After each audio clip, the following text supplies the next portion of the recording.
ও কি দেখলে তো? আহমেদাবাদ থেকে যে প্লেনটি উড়েছিল লন্ডনের উদ্দেশ্যে AI-171, আই এম রাইট? সে প্লেনটি লন্ডনে ল্যান্ডই করতে পারলো না।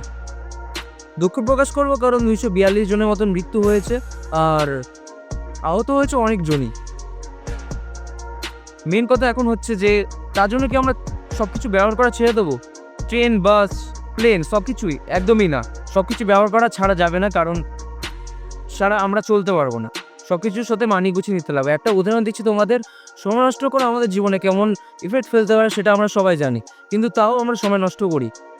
সেটা পাল্টানোর চেষ্টা করতে লাগবে, সেটাকে পুরো ছেড়ে দিলে হবে না।